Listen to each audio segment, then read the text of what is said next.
Benefit This Matters. I am your host, Tracy Austin, and I hope everyone out there is having an amazing week. In North Carolina, we are preparing for teachers and students to go back to school.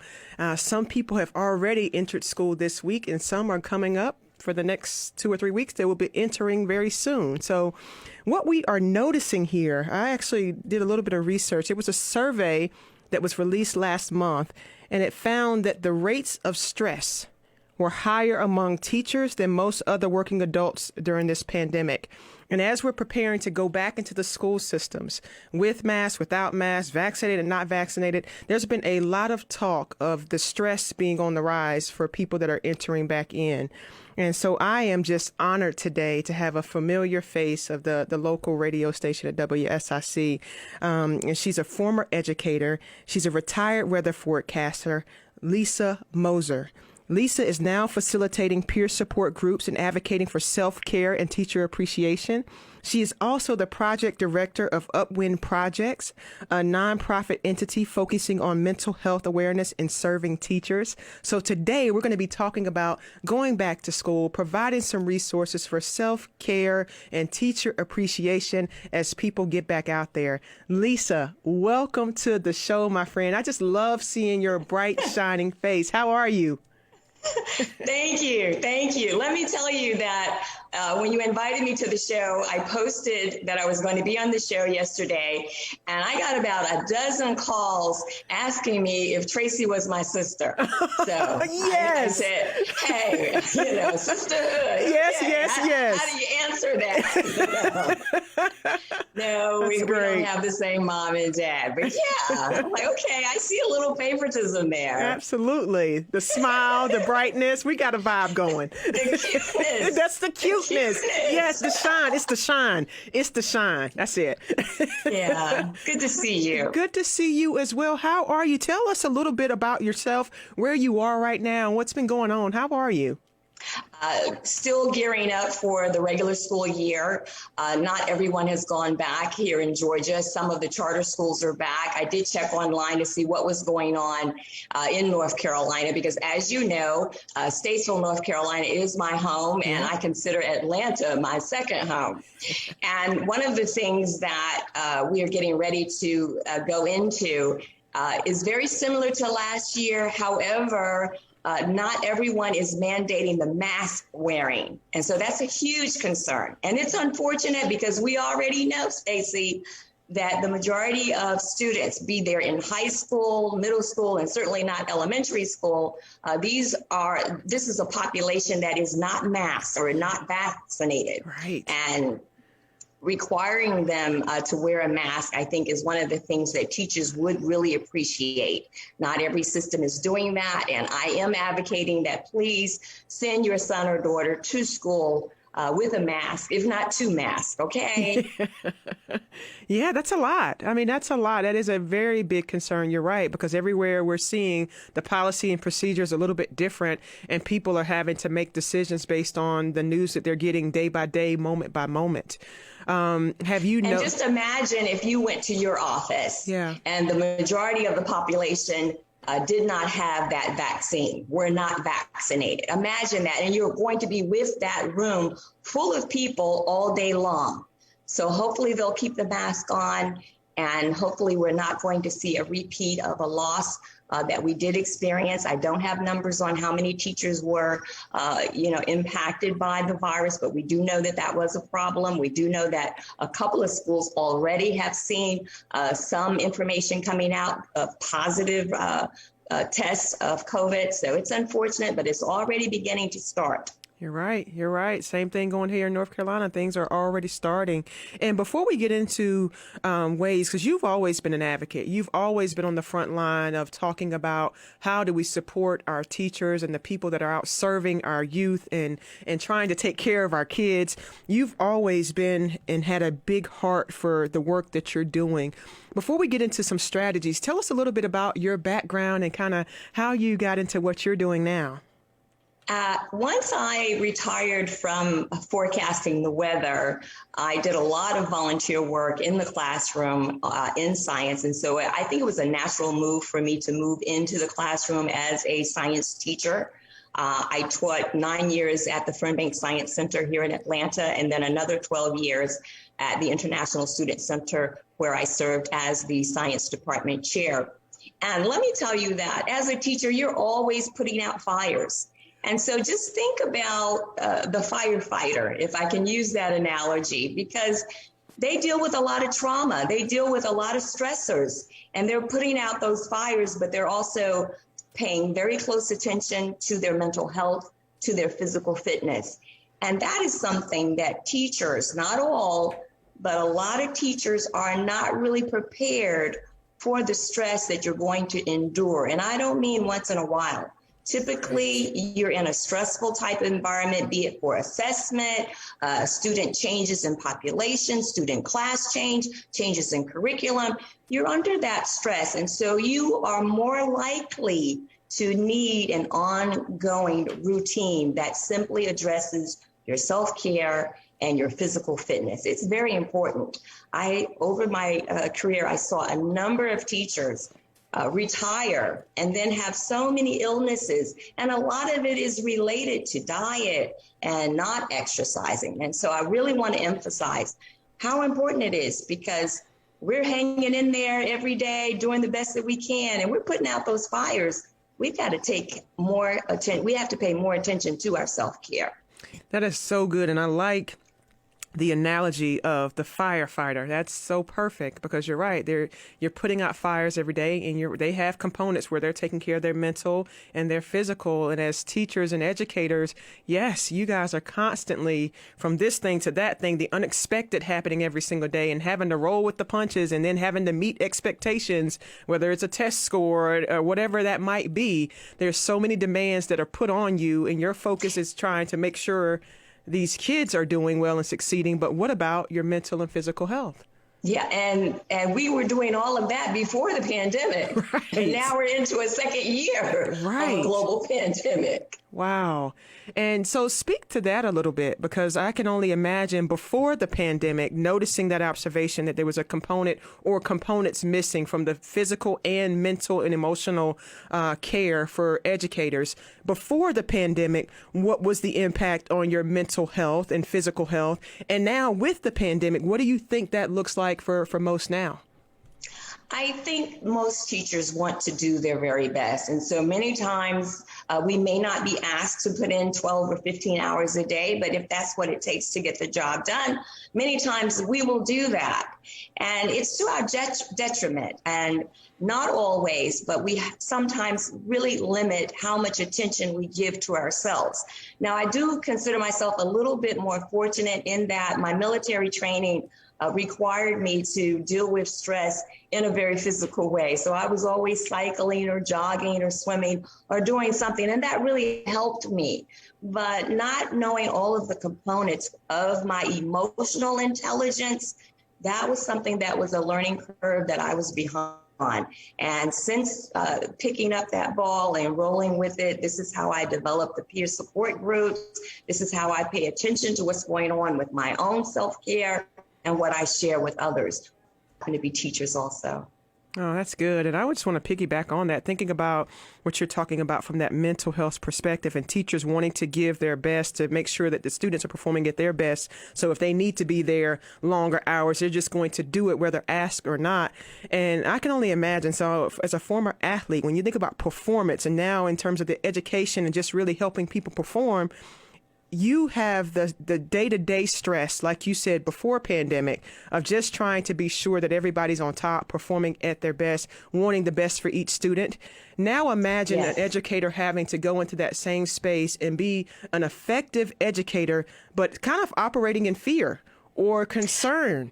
That can be hostile. It can be a hostile environment, or it can just be overwhelming because of all of the tasks. But you use the word athlete, and I want to go back to that, because as an elite athlete, they train, they play, and then they break. Yes. Train, play, break. For a teacher to constantly be in an environment where you are giving it 110%, how long can you keep doing that? I thought I could do it for 30 years. Right. I found out I can't do it that long. So nobody can.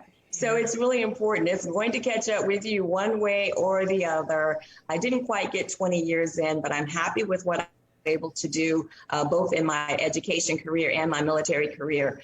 But let me tell you that putting a priority on what I eat, when I rest, when I exercise, when I engage with friends and loved ones, that balance is so important. And it's so easy for a teacher to just get sucked in. Yeah. You know, I'm like, my students are going to be the best. And we do want that. But we first have to say, I'm going to be my best. That's so important. So good. And you're right. Your first initial is everybody else. And that self-care and taking that at the forefront is huge. So how did you know after kind of coming out of the education space that your next line of work was going to be in this advocacy space that you're in now? Let me share with you a couple of personal things when it comes to my own mental health, because I did not recognize I was struggling with some anxiety, and I did seek counseling, and I'm so glad that I had a wonderful therapist. But recognizing that I was not sleeping well, even when I was tired and prepared to go to bed, sometimes I was only getting 3 or 4 hours of sleep. I couldn't explain it. Everything else seemed okay. But that is an indicator of anxiety. Sometimes when I was really anxious, I was eating a lot of candy and sugar. That too, it may seem normal, but that too is an indicator of anxiety. So my therapist was a great teacher, teaching me all about some of the things that are red flags. And so I watch out for those things now. And I have a routine that I try to stick to. And if I go off that course a little bit, hey, I just kind of reel myself back in, learn to say no, and put yourself, no matter what you're doing, put some time in, parent yourself, so to speak. That's so good.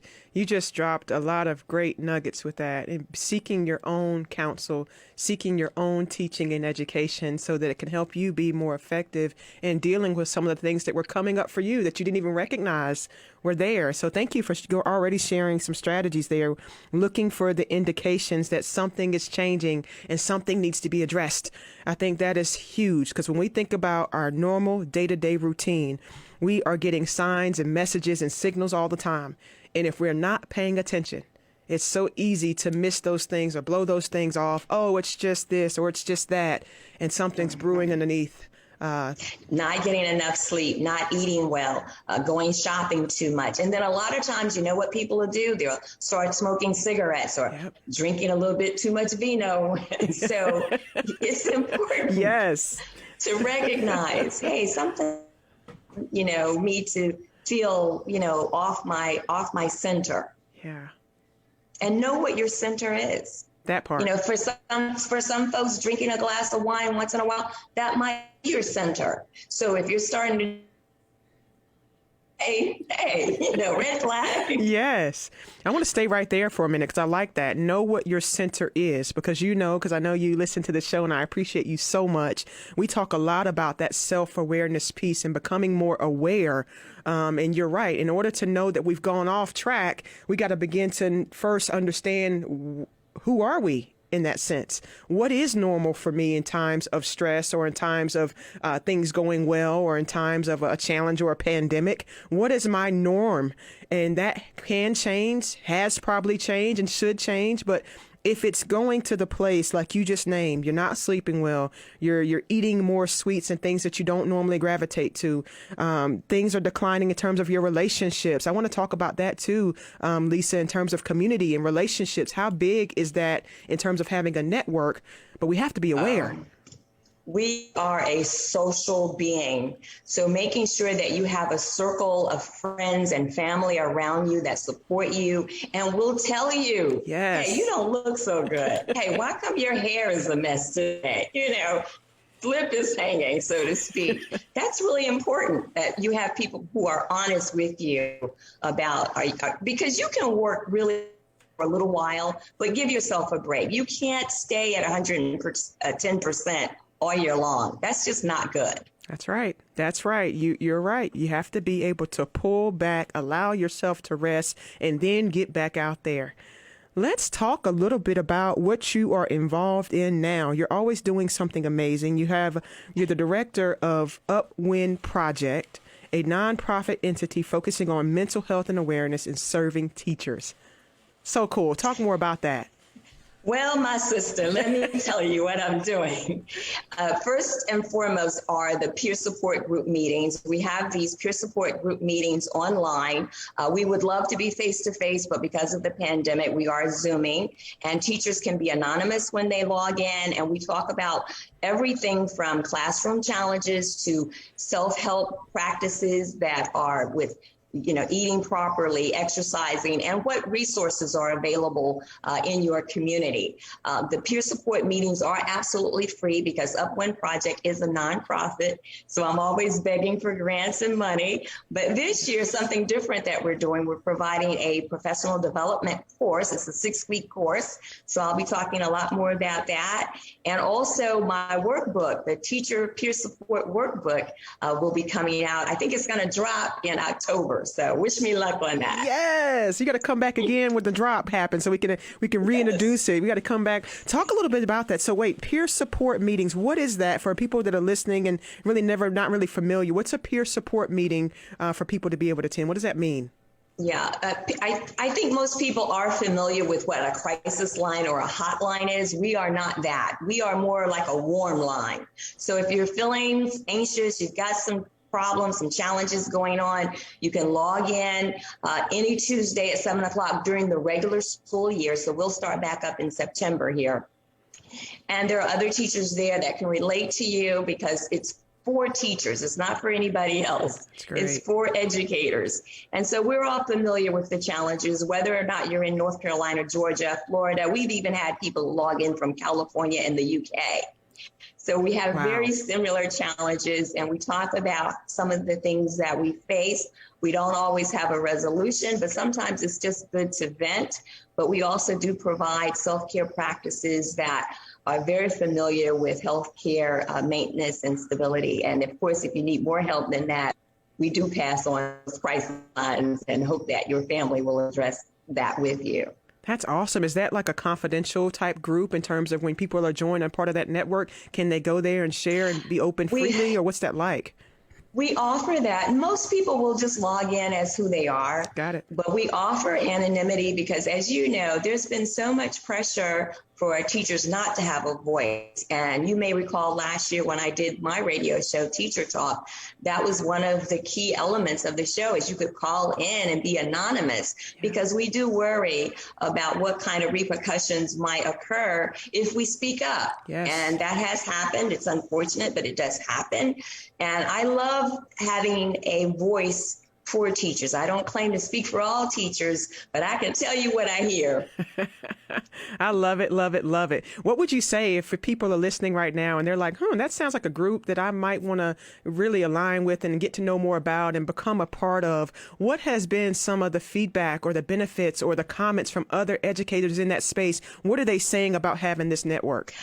You know, the most common thing I hear is, I'm so glad that I could talk with you, with this group about this, because my husband or my wife is so tired of hearing me talk about school. So, and teachers never get tired of talking about schools, I don't think. So I think that's the number one thing that they say, that they appreciate being able to talk to other peers that, aren't in the same classroom as them, aren't in the same district as them, and they can freely express what it is that their situation is that's causing them some challenges. I can't thank you guys enough for doing that. It's so big. It's so necessary.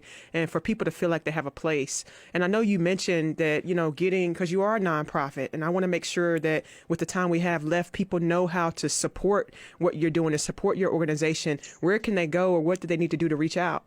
The easiest way to make a donation or a contribution or just give your time is to go to my website. That's lisamozer.com. That's the easiest way to link up with the Upwind Project. That's awesome, Lisa. We're always looking for facilitators, and sometimes we are able to join in on other events in the communities. So have volunteers or your money. So Love it, love it, love it. And you've mentioned a couple of great tips already as it relates to our nutrition, our sleep, making sure we're staying physically active. How would you, I love to ask the question to the guests that come on this show, because I'm always curious about what people and how people describe mental fitness for themselves. How would you describe mental fitness? And has there been any challenges that you faced, and how did you overcome that? But what does that mental fitness mean to you? Let me answer this as a teacher that's in the classroom currently. Two things. Stay away from the teacher's lounge where they have the donuts. That's very important. Really, take your fruit with you. Stay away from those free donuts. And then the second thing I would advise is talk with someone that you can pair up. Now, this is going to sound silly, but this is really very important. And I wish I had this early on in my career. Make sure you have a buddy that will come by, or you can go by there and say, hey, I need to go to the restroom. Because teachers have a huge problem sometimes if the restroom is not on your hallway of getting to the bathroom. It's a serious problem. I know it sounds funny, but it's a serious problem because teachers cannot leave students alone. And you need to drink water. You cannot exercise and then drink water all day. And being able to go to the bathroom, get a partner, talk to somebody like, at least twice a day, come by my room, or I'm going to come by your room so you can go and work that out. That's a big tip, really. That's huge. That's huge. And like you said, helping somebody help you be mindful of things that you might not even think about or be able to plan in your day. So having somebody alongside of you on your team.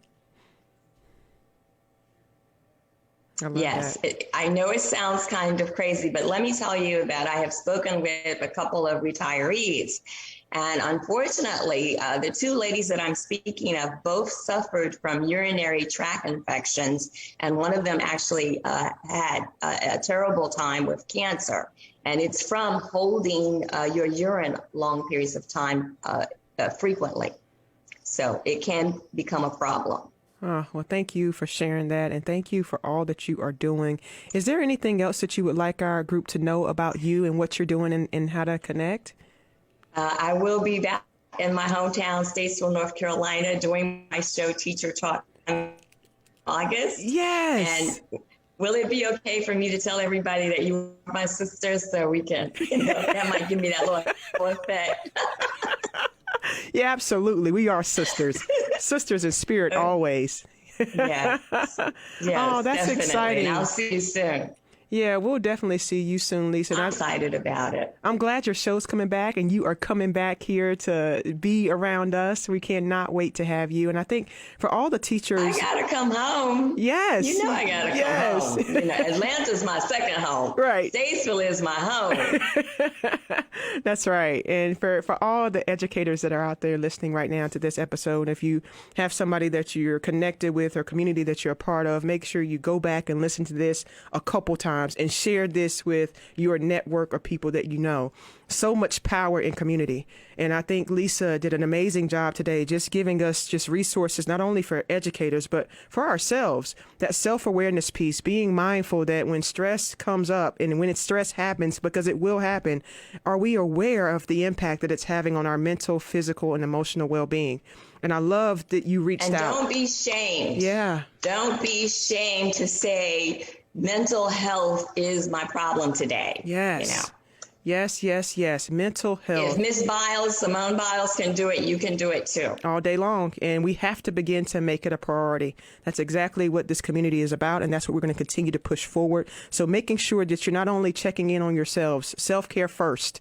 The better you take care of yourself, the better you're going to be for the people that you serve. And so as you're taking care of yourself and you see a need in you, making sure you're linking and connecting and paying attention to the people around you, because they might not be able to say or they might not be able to see. So you may be the eyes that lead people to the resources that you have. And you did say there's resources available on your website as well, right? Yes. Perfect. Yes. Please go to my website, lisamozer.com. You can link up to the Upwind Project, and those are resources that we provide as a service to all teachers. Well, sister, I am so proud of you. Thank you for all that you're doing for so many people that you come in contact with. We love you. I can't wait to see you in August. And it's actually August, so I can't wait to see you soon. And I want my mental fitness. Mid-month. Right, mid-month. I want my Mental Fitness Matters community to go out and shine bright like the stars that we are. And I cannot wait to see you guys next week. Have a great week. Tune in every Thursday at 8:38. Thank you. 9 a.m. for more tips, tools, strategies, and solutions that will help you reach your peak mental fitness. My name is Tracy Austin, and you've been listening to Mental Fitness Matters.